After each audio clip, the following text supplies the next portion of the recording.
제목이 공평에 관한 법인데요. 시작은 뭘로 합니까? 잘 아시는 것처럼 우리가 2022년 원단 말씀 가지고 질문합니다. 그리고 원단 말씀 가지고 고백합니다. 여러분 이거 2022년 메시지 이거 왜 반복하는지 혹시 아십니까? 왜 반복할까요? 그 목사님이 GRS 촬영 운행을 가끔씩 하니까 이제 아이들이 이제 학기 초일 때는 3월 달에는 열심히 말씀을 암송해. 근데 이제 4월 달쯤 되면 한 달 딱 지나니까 애들이 말씀 암송하자 하면 전에는 이제 삐약삐약 거리면서 엄청 잘하다가 4월 달쯤 되니까 약간 안 하려고 하는 딱 눈빛이 보여. 그래가지고 목사님이 물어봤어요. 이거 왜 자꾸 반복하는지 아니? 물어보니까 이제 당연히 대답을 다 안 하더라고요. 왜 대답을 안 하겠습니까? 뭔가 이유를 잘 모르고 듣지도 않았고 쓸데없이 자꾸 반복하는 것처럼 느껴지니까요. 여러분 하나님께서 말씀을 지금 계속해서 성취해 가고 계십니다. 근데 이 말씀 성취가 누구에게 성취되어집니까? 하나님의 말씀을 나의 입술에 고백으로 고백하는 자에게 성취되어집니다. 이 고백하는 자가 하나님의 말씀을 붙잡는 자이기 때문에 그렇습니다. 하나님의 말씀을 붙잡는 자에게 하나님의 언약이 성취되어집니다. 증거가 어디 있습니까? 이 질문을 해야 되는 거죠. 이 성취는 여러분 그래서 누구를 세우셨냐면 이스라엘 민족을 세우신 거예요.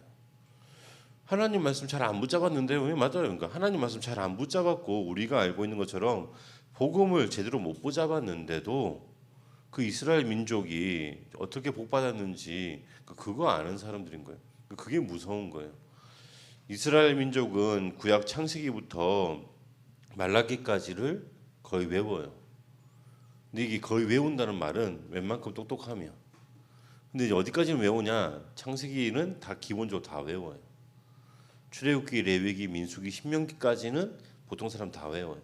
이 정도 외우면 나머지 이제 그 다음 거 외우는 거는 외울 마음이 있냐, 마음이 없냐 그 정도 차이인 거야.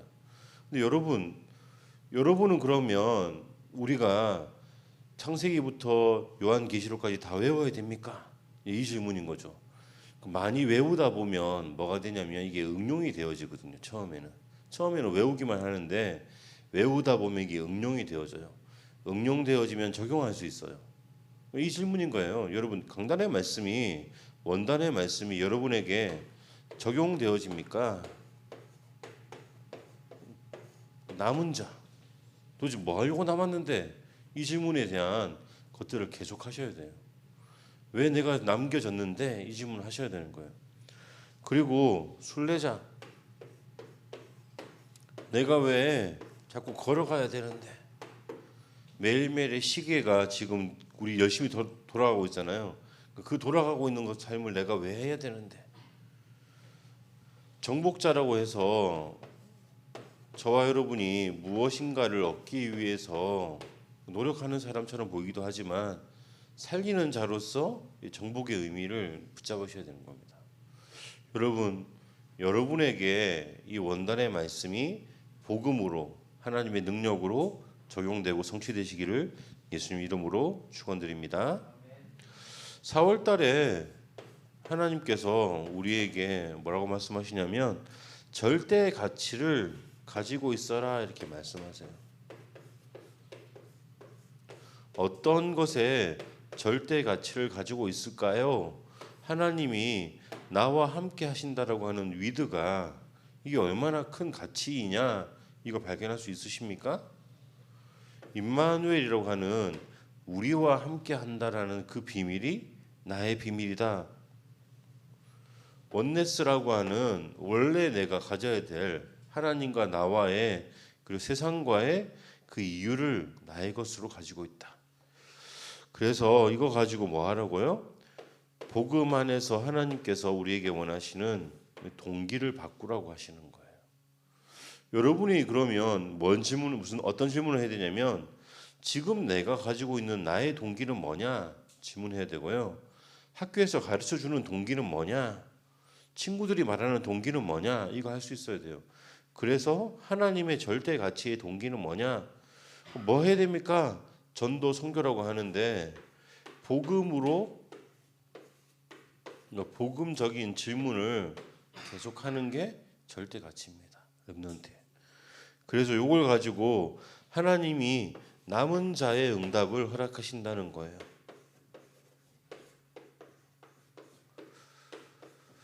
저와 여러분은 어떤 게 목표가 돼야 됩니까? 남은 자의 응답이 나의 목표다. 이렇게 하셔야 됩니다. 요거가 우리의 결론이기도 합니다. 근데 요게 이제 요걸 가지고 우리가 공평에 관해서 이제 말씀을 한번 적용해 볼게요. 여러분 여기에 되게 여러 가지 말들을 많이 하시는데 사람에 대해서 적용을 한번 해보겠습니다. 사람이 공평할 수 있습니까? 이 질문을 우리가 하는 겁니다. 여러분 공평하십니까? 여러분 스스로? 여러분은 다른 모든 사람들을 공평하게 대하십니까? 이 질문입니다. 사람이 공평할 수 있냐? 목사님 개인적으로 이게 때때로는 되어지는데 어떤 때는 안 된다 이렇게 말할 수 있어요. 근데 이제 이스라엘 민족들만 갖고 이야기할게요. 사람이 공평해라 이렇게 말씀하시니까 이스라엘 민족이 이 말씀 붙잡고 어떻게 했냐면 율법을 받은 그때는 그 당시 당대의 사람들은 이거 할게요 이렇게 했어요. 좀 지나면 어떻게 됩니까? 레위기, 민수기, 신명기 지나서 사사기가 있잖아요. 사사기 여호수아 사사기 딱 지나가면서 사람들은 어떻게 하냐면 이 율법을 못 지켰어요. 공평하지 못했어요. 왜 못했습니까? 은혜 받은 때는 가능하거든. 그러니까 잠깐 우리가 잠깐은 공평할 수 있는데 항상 공평할 수 있냐? 이거 방해하는 게 있어요. 무엇 때문에 무엇이 방해합니까? 공평하게 하는 것보다는 불공평하게 하는 게 더 이익입니다. 그리고 많은 사람들이 여론을 가지고 다 그렇게 말하는 거야. 야, 남들 다 공평하게 대하지 않고 이익을 위해서 한다 이렇게 말합니다. 근데 여기 살다 보면 어떤 사람이 나옵니까? 원수가 나오거든. 내가 다른 사람은 다 공평하게 대해도 저 인간 저 한 사람한테만은 내가 공평하게 못 대하겠어 이렇게 말 나옵니다. 왜 그렇습니까? 미워하기 때문에 그렇습니다. 미움이라고 하는 뭐가 나옵니까? 감정이 나옵니다. 요거 가지고 우리가 공평하게 대하지 못합니다. 그리고 어떤 사람이 나옵니까? 가난한 자 나옵니다. 가난한 자, 약한 자. 그 사람 자체가 약한 사람이 있습니다. 그리고 여기에 약한 사람을 좀 더 안 나쁘게 대하라고 누가 하냐? 뇌물까지 줍니다. 이 상황이면 여러분 어떻게 하시겠습니까? 거기에 이제 중요한 말씀 하시는 거죠. 그러니까 나그네라고 합니다. 잠깐 있다가 떠나갈 사람 이렇게 말하는 거예요. 여러분들은 이제 그 주변 환경에 왔다가 떠나가는 장사하는 사람들 발견 못 하시잖아요. 목사님이 옛날에 이걸 한번 해본 적이 있거든요. 나그네 장사를 해본 적이 있어요. 수박을 가지고 차에 실어 가지고 팔러 간 적이 있어요. 팔러 갔는데 목사님 솔직히 말하는데 엄밀히 말하면 A급을 갖고 가진 게 아니라 B급을 갖고 간 거예요. 얼마냐?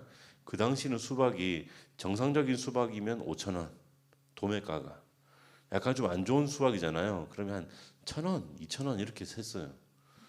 근데 목사님 그 1,000원, 2,000원 하는 걸 들고 가가지고 다른 사람한테는 얼마에 팔았냐? 10,000원에 팔았어. 왜 팔았냐? 나그네니까. 잠깐 있다 갈 거니까 좀 약간 사기쳐도 뭐 어때? 아무튼 그런 게 있습니다. 아무튼 나그네가 그런 느낌인 거예요. 잠깐 있다 없어질 사람인데 저 사람이 내가 평생 볼 거 아닌데 사기치면 어때? 모를 건데 영향력 안 나타날 건데. 근데 여러분 시대가 어떤 시대냐면 요게 전부 다 기록으로 남는 시대인 거예요. 여러분 공평해야 되면 공평 안 해야 됩니까? 가능하면 공평하셔야 됩니다. 나그네가 점점 없어지고 있어요. 여러분의 인생 기록이 다 나와 있어. 특히 카톡에 여러분 지울 수 없는 그런 것들 참 많잖아요. 감정을 드러내잖아요. 드러내면 됩니까 안 됩니까? 감정 가지고 그 사람을 여러분 지금 어떠실지 몰라도 나중 되면 이게 안 좋아요. 이익이나 여론 때문에 불이하게 행동할 수 있어요. 근데 그게 나중에는 결론으로 나와요. 결과로. 어떤 게 더 맞냐? 하나님 말씀이 맞는 거예요. 기준은 뭘로 삼으셔야 됩니까? 이것 따라 가시겠습니까? 아니면 말씀 따라 가시겠습니까? 시대가 어디로 가냐면 말씀이 성취되는 시대로 점점 가고 있습니다. 베드로전서 3장 9절에 우리는 무엇을 위해서 부름 받았냐라는 질문 속에 이것대로 가는 게 아니라 우리는 하나님께서 원하시는 대로 공의롭게 대하는 걸로 부름 받았다 이렇게 말씀하시는데 우리뿐만 아니라 모든 사람이 기록으로 남는 거예요. 시대가 그렇기 때문에 여러분 가능하면 이렇게 하지 말고 말씀 따라서 하나님이 원하시는 공평은 그대로 행동하시면 됩니다. 근데 아까 말씀드렸죠. 서론에 이스라엘 민족도 어떻게 했다고요? 처음에 이 말씀 받았을 때가 언제입니까? 출애굽해서 너무 좋을 때인 거야. 너무 좋으니까 너무 좋을 때는 괜찮아. 너무 기쁜 데 있잖아. 가다가 어디 딱 부딪혀서 아프면 어떻게 합니까? 잊고 그냥 지나가. 즐거우니까. 근데 약간 기분이 약간 우울하고 삶이 약간 안 좋아. 안 좋은데 누가 딱 건드리면 어떻게 합니까? 여러분들은 어떠실지 모르지만 목사님은 그때 어떻게 했냐면 이씨하고 했다가 속으로만 이씨했다가 키 작을 때는 이씨하고 그냥 지나갔어. 키 크니까 요즘에 딱 쳐다보면서 이씨하면 사람들이 무서워서 도망가. 여러분 근데 이게 잘 안 된다는 이야기를 말하는 거예요. 사람은 형편에 따라서 자기 분위기에 따라 자기 마음에 따라서 이게 잘 안 돼요. 이거 안 되는 거 갖고 넘어갑시다. 그러면 하나님은 어떻게 하십니까? 이 질문인 거죠. 이제 지난주 강단에 이 말씀을 많이 하셨어요. 하나님은 어떻게 하셨냐? 하나님은 어떠신 분입니까? 하나님은 공의로우신 분입니다. 그래서 범죄한 인간에게 죄인에게 뭐를 주시냐? 벌을 주십니다. 어떤 벌을 주십니까? 히브리서 적어놨는데 히브리서 9장 27절에 모든 사람에게 죽음과 죽음 이후의 심판 딱 공의롭게 딱 하셨어요. 요거 여기에 방해하고 지장하는 게 있습니다.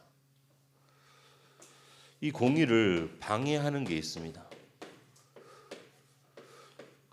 제가 여러분 이거 일부러 썼어요. 왜 썼냐면 여러분들 혹시 문화적으로 이걸 오해할까 봐서 목사님이 요즘에 개인적으로 이제 렘넌트 문화를 보기 위해서인지 뭐 드라마 같은 걸 일부러 다 볼 시간이 없어서 목사님 짤방으로 보거든요. 이렇게 쭉쭉 요약해 놓은 거 보는데 어떤 느낌이 많이 드냐면 하나님을 방해하는 것들이 신을 방해하는 것들이 있어. 그게 이제 사람의 힘, 어떤 때는 사단의 능력 이렇게 말해요. 근데 이 방해하는 게 있냐? 방해하는 게 없습니다. 누가 방해하냐? 스스로 방해받으시는 거예요. 그러니까 하나님을 방해하는 게 사탄이 아닌 거예요. 하나님을 방해하는 거는 하나님인 거예요. 공의를 방해하는 거, 하나님을 방해하는 게 뭡니까?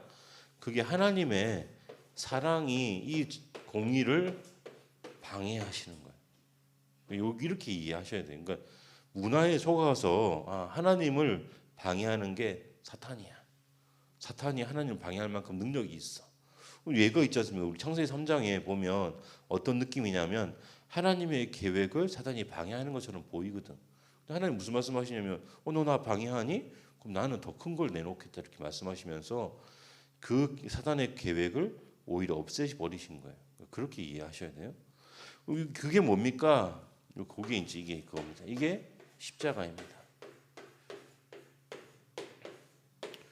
십자가에서 무슨 일을 하셨습니까?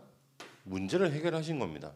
이제 공의와 사랑이 충돌하는 것, 모든 사람을 다 살리셔야 되는데 모든 사람을 다 사랑 없고 구원받는 데까지 이르기를 원하시는 그걸 하기 위해서 문제를 해결하신 거예요. 어떤 문제 해결하십니까? 죄 문제, 사탄의 문제, 지옥의 문제라고 말하는 저주의 문제. 요거 해결하신 거예요. 이걸 해결하신 걸 보고 뭐라고 말합니까? 요 십자가의 비밀은 그 대신 뭐냐면 특별한 은혜인 거예요. 특별한 은혜 해가지고 목사님이 이제 여러분한테 이제 특혜를 요 단어를 하나님은 우리에게 특별한 혜택을 주신 겁니다. 이걸 보고 뭐라고 합니까? 하나님의 능력이다 이렇게 말씀하십니다. 어떤 능력입니까? 자신을 죽기까지 내어 주십니다. 하나님께서 하나님의 사랑에 빌립보서 2장 8절의 말씀을 기억하시면 돼요. 하나님 우리를 얼마큼 사랑하시냐? 사람의 모양으로 나타나셔서 자신을 죽기까지 내어 주심으로 우리를 사랑하신다는 거예요. 그 사랑을 하나님의 능력으로 완성하시는데 그게 어디에 나와 있습니까? 로마서 1장 16절, 고린도전서 2장, 고린도서 1장입니다. 1장 18절, 그리고 고린도전서 1장 24절. 이거 한번 읽어보세요. 이건 찾아서 이게 하나님의 능력이라고 나옵니다. 여러분 이제 여기서 이제 참 중요한 이야기가 하는 겁니다. 하나님은 이런 분이신데 그럼 나는요? 난 아까 그 상태 그거거든요. 은혜 받을 때 힘 있을 때는 이게 되는데 힘 없을 때 은혜 못 받을 때는 안 되는 겁니다. 그래서 뭐가 돼야 됩니까? 결론이 이거야 됩니다. 목사님이 이 결론이 봄이라서 약간 봄 느낌 나게 결론을 이제 준비했어요. 저와 여러분은 뭐가 됩니까? 시냇가에 심은 나무가 돼야 됩니다. 그럼 이게 무슨 이야기냐면 시냇가에 심은 나무라는 게 무슨 이야기냐면 인간은 요 나무거든요. 근데 이 나무가 어디에 있어야 된다고? 시냇가에. 왜 시냇가에 있어야 됩니까? 물을 계속 공급받아야 되니까. 여러분 그 식물을 기르는데 필수 요소가 세 가지입니다. 햇볕이 있어야 됩니다. 바람이 있어야 돼요. 근데 이제 햇볕과 바람은 있는데 물이 없으면 안 되거든. 일단 야외이기 때문에 햇볕과 바람은 있잖아. 근데 물이 중요한 거잖아. 그래서 시냇가. 근데 이제 뭐 요거는 목사님 식물을 길러봐서 이제 하는 말이고, 이제 요 시냇가에 심은 나무라는 건 어떤 의미냐면 은혜를 계속해서 공급받아야 된다는 걸 말하는 거예요. 여러분 은혜를 계속 공급받으십니까? 요걸 가지고 목사님 요즘 하나 더 하는 게 있는데 책 중에 이런 책이 있습니다. 책 출판사가 마르지 않는 샘이라는 출판사가 있습니다. 목사님 개인적으로 참 좋아합니다. 왜 좋아하냐면 샘물인데 나는 샘인데, 그래서 사람이 그렇거든요. 내가 다른 사람에게 나의 감정을 가지고 뭔가 쏟아내려면 퍼내야 돼. 그런 느낌이 들어. 누군가에게 공평하게 대하려고 한다는 것은 내 감정을 끌어내서 다른 사람을 공평하게 대할 수 있는 힘을 적용한다는 말이거든. 근데 이 샘이 어딘가에서 수원지로부터 계속해서 물이 공급받아져야지 마르지 않아요. 퍼내는 우물이 아니라 끝없이 올라오는 샘, 이 이야기를 말하는 거예요. 여러분 요거 우리 뭐 해야 됩니까? 저와 여러분은 아까 썼는데 말씀으로 하나님의 은혜를 계획, 하나님의 힘, 하나님의 능력을 계속 공급받을 수 있는 비밀이 있어야 되는 거예요. 목사님 옛날에는 다른 걸로 하나님한테 은혜 받은 적이 있어요. 신기한 기사도 많이 보고 이적도 보고 그렇게 해서 그걸로 하나님의 능력이 된 적이 있어. 근데 그게 아닌 거예요. 말씀으로. 이 말씀으로 계속해서 공급받아야지 무엇을 확인할 수 있습니까? 하나님께서 당신의 능력을 이루어 가시고 하나님의 계획을 이루어 가시는 성취를 확인할 수 있는 거예요. 말씀이 성취되네. 누구에게? 나에게 먼저. 그리고 나의 현장에, 내가 계획하고 있는 나의 미래, 그리고 그걸 넘어서서 나의 후대에까지. 그래서 여러분, 그래서 이제 목사님 요거 말씀을 쭉 정리해 보면 간단하게 말하면 그 이야기인 거예요. 사람은 공평할 수 있습니까? 목사님 살아보니까 고백이 그건데 공평할 수도 있고 공평 안 할 수도 있는데 때 가만히 놔두면 공평해지지 않습니다. 그럼 하나님은 어떤 분이십니까? 스스로 공평하시기도 하고 스스로 방해받지만 그 방해를 넘는 사랑을 갖고 계셔서 그 비밀을 가지고 십자가를 통해서 이루셔서 그 십자가를 우리에게 주신 겁니다. 그럼 이제 우리가 뭘 해야 됩니까? 여러분, 말씀과 율법을 이루는 것 쪽에 질문을 솔직히 해야 되거든요. 말씀 성취가 맞냐, 말씀 성취가 안 맞냐. 옛날에는 말씀 안 따라가는 게 맞는 것처럼 보이는 때가 있었어요. 근데 목사님 계속 말하지만, 아까 목사님 부끄러운 예를 들었지만, 장사도 있잖아요. 요즘에 그렇게 못하는 거야. 사기도 있잖아. 점점 못 치는 시대가 돼버렸어. 보이스피싱 못 잡는데요. 언젠가는 잡는다니까. 잡힌다니까. 그럼 어떻게 해야 됩니까? 그렇게 도망 다니는 삶으로 살 게 아니라 오히려 공평할 수 있고 하나님 주시는 힘과 능력을 누릴 수 있는 상태로 가야 되는 거죠. 어떻게 가야 되겠습니까? 말씀 성취를 나의 것으로 누리는 시냇가에 심은 나무, 마르지 않는 샘의 응답을 누리시는, 그걸 현장에서 확인하고 누리시는 찬란한 봄 누리시기를 예수님 이름으로 축원드립니다. 기도하겠습니다. 살아계신 하나님 감사합니다. 하나님, 인간은 하나님이 주시는 은혜 아니고는, 그 힘 아니고는 살 수 없음을 고백합니다. 우리 렘넌트들이 현장에서 정말로 나는 공평한 인간인지 질문하게 하시고, 그래서 공평할 수 없음을 고백하게 하셔서 그 한계를 넘어서는 하나님의 은혜와 능력을 던지는 렘넌트의 걸음으로, 예비된 축복을 누리는 응답의 걸음으로 하나님 영광 받아 주옵소서. 살아계신 예수 그리스도 이름으로 기도드립니다.